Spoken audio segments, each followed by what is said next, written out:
Hello and welcome to Akshu's Kitchen. Today we will see how to prepare bun parotta, for which we will need the following ingredients to prepare approximately 15 parottas. Half a kilo of maida, 2 tablespoons of sugar, 1 teaspoon of salt, half a teaspoon of baking soda, 2 tablespoons of oil, any oil of your choice, refined oil or sesame oil or any oil, and 1 medium sized egg.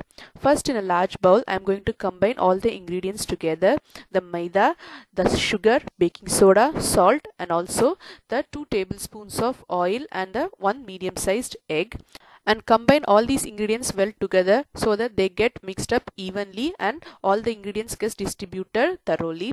And then add enough water and prepare a soft moist dough. Do not prepare a very hard dough or very tight dough, and maida will accept only little water compared to the wheat flour, so be careful in adding water. Add little by little, and now you can see this is the perfect texture required. It should be soft, at the same time it should not be sticky.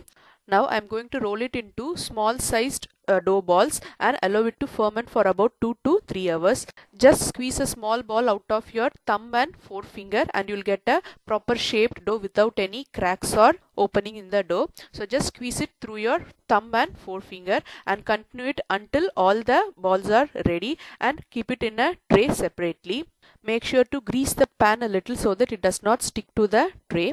So once all are done, I am going to cover it with about half a cup of oil so that it gets soaked well and ferments for about 2 to 3 hours, a minimum of 2 hours.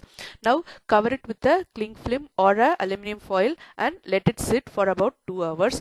Usually if you are preparing it for dinner, you can prepare the dough around 3 o'clock or 4 o'clock in the evening and it will be perfect for dinner. So after about 2 to 3 hours, I am going to roll it out individually. So I am going to take one by one and I am going to roll the first dough as thin as possible. You can grease the worktop with some of the oil that were used for soaking the dough. So roll it as thin as possible and also stretch it as much as possible. You have to prepare a very thin, at the same time very lengthy shape like this. So after you are done, fold all the 4 sides together like this. Just fold it inside from all the 4 sides and you'll get a proper square shape. And now fold from all the 4 edges inside and you'll get another proper square shape. And now it is ready to be fried in the tawa. So prepare all the other dough balls similarly and keep it aside. If you are able to prepare a perfect square shape, then you can start from folding from the edges initially itself. So fold using the edges twice instead of once as we did in the previous case.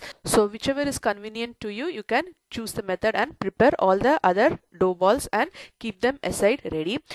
Because we are using maida, it will shrink easily after folding them. So make sure to stretch them a little bit with your fingers before putting them on the tawa. For bun parotta, we have to shallow fry them. So I am using a tawa which has a small edge on the side so that the oil does not spill over, and add about 1/4 cup of oil to the tawa. And when it is hot, I am going to add the prepared bun parotta one by one in the oil and cook it in medium flame.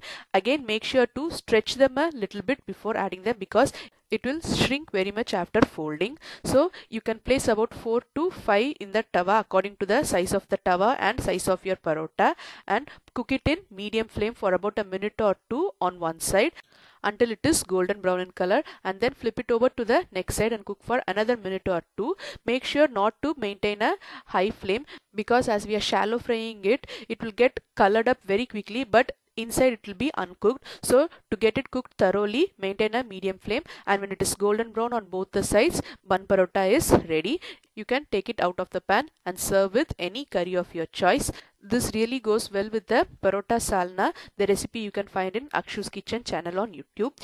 You can either serve it as such while it is crispy, or you can just beat it on your worktop with your palm for about a couple of seconds and you can serve it a little bit soft. Either way, it tastes really excellent. It's a really good alternative for the regular or usual parotta. Try it and you'll really like it. Thank you for watching Akshu's Kitchen.